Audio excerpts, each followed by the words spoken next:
आपके अपने students learning channel में हम लोग पढ़ रहे हैं क्लास 6 की संस्कृत निधि। और संस्कृत निधि में ये है आपका व्याकरण, जिसमें वर्ण विचार हम लोग कर रहे थे। तो आज वर्ण विचार में हम लोग करेंगे वर्णों का उच्चारण स्थान। ठीक है, तो चलिए इसको हम लोग बहुत ही अच्छे से समझेंगे वर्णों के उच्चारण स्थान को।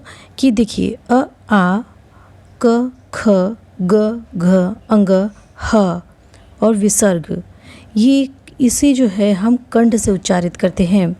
ठीक है, इसको हम किससे उच्चारित करते हैं? कंठ से। आप बोल करके देखिए, अ, आ, क, ये हम जब भी बोलेंगे तो ये हमारे कंठ प्रभावित होता है, उससे हम कंठ से ही बोलते हैं। क, ख, ग, घ, अंग, ह और विसर्ग को इसको याद करिए। और इसका जो सूत्र होता है, यदि आप सूत्र याद कर लेंगे तो आपको और भी आसानी हो जाएगी चीज़ों को याद करने में। इसका सूत्र होता है अकु विसर्जनानाम कंठः। अकु विसर्जनानाम कंठः। देखिए अ है, कु का अर्थ हाथी होता है, कि क वर्ग हमने आपको बताया था पहले कि कु, चु, टू, तू, पू जब आए तो कु का अर्थात होता है क वर्ग, चु का अर्थात च वर्ग, टू का अर्थात ट वर्ग है, तू का अर्थात त वर्ग और पू का अर्थात प वर्ग होता है। तो ये देखिए अकु है तो अ, क वर्ग, ह और विसर्ग। ठीक है, इसको हम क्या बोलते हैं? इसको हम कहाँ से उच्चारित करते हैं? कंठ से करते हैं। फिर देखिए क्या है, ई, च, क्ष, च, छ, ज, झ, इय, य और श। ये कौन सा श हो गया? तालव्य श।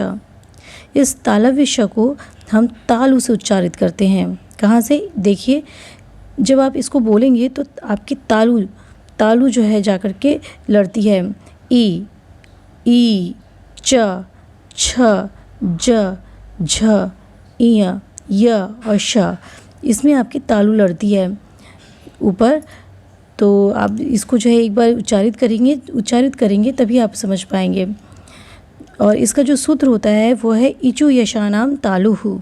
इचु यशानाम, देखिए ई है, ई और अ कहने का तात्पर्य है कि इसमें छोटा ई और बड़ा ई दोनों आ जाएंगे। अ कहने से अ और आ दोनों आ जाएंगे। और चू से अर्थात च वर्ग हो गया, आपका य हो गया, श हो गया, तालव्य श। हाँ, ये इसे किससे उच्चारित किए जाएंगे? तालु से। ये किससे उच्चारित किए जाएंगे? तालु से। तो ये सूत्र यदि आप याद कर लेंगे तो इसके अंदर कौन कौन से वर्ण आते हैं ये आपको पता चल जाएगा। फिर उसके बाद देखिए क्या है कि री, ये छोटा री है और ये बड़ा री है। री, ट, ठ, ड, ढ, ड़, र और ये मूर्धन्य श। ये इस श को हम बोलते हैं मूर्धन्य श और इस श को हम बोलते हैं तालव्य श। और ये स आपका दंत स है, क्योंकि जब ये स बोलेंगे तो दांत हमारी जाके जीभ में टकराती है, स। अब ये देखिए क्या है, ऋतु रसाणाम, इसको हम बोलते हैं मूर्धा से। कहाँ से बोलते हैं? मूर्धा से। तो ऋतु रसाणाम मूर्धाः, ऋतु रसाणाम मूर्धाः। तो इसमें री और टू अर्थात ट वर्ग, आपका र और ये श, मूर्धन्य श, ये आते हैं। और इसको कहाँ से उच्चारित करते हैं? मूर्धा से। ऋतु रसानाम दंतः। अब दंत से करते हैं। ऋतु रसानाम दंत का जो सूत्र होता है, दंत से जो उच्चारित करने वाले जो वर्ण है उसका सूत्र है ऋतु रसानाम दंतः। ऋतु रसानाम दंतः से इधर ही देख लीजिए आपका री, जिसका दीर्घ नहीं होता है, इस जैसे कि री है, इसका हम दीर्घ करते हैं री का ऐसे, लेकिन ये जो री है इसका दीर्घ नहीं होता है। हाँ, तो री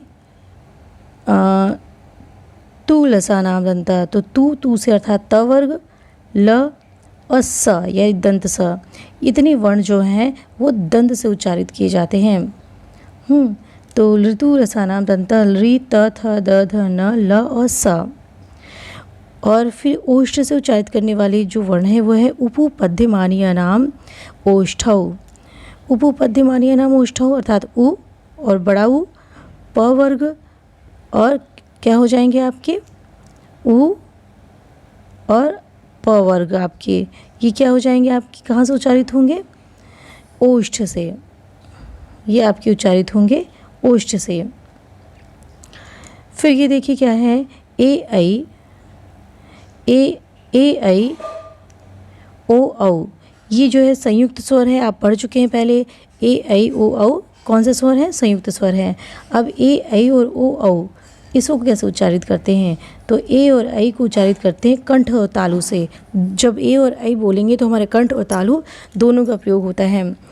तो इसका जो सूत्र है वो है ए दैतो कंठ तालुहु, ए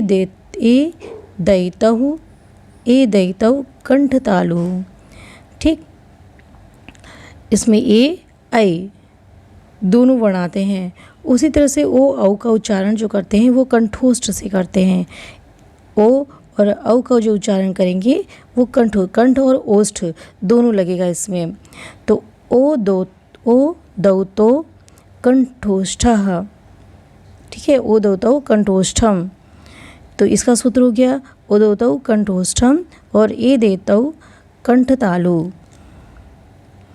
ठीक, अब ये देखिए व जो है व को हम दांत और ओष्ठ दोनों से उच्चारित करते हैं, जिसका सूत्र है वकारस्य दंतोष्ठम, जिसका सूत्र है वकारस्य दंतोष्ठम।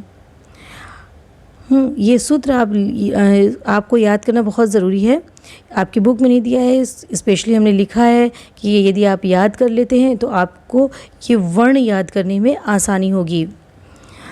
और देखिए ये है पंचम वर्ण। अंग यण न म का उच्चारण स्थान स्ववर्गीय स्थान, स्ववर्गीय मतलब अपने ही वर्ग के स्थान और नासिका से किया जाता है। ये नासिका से इसका उच्चारण किया जाता है।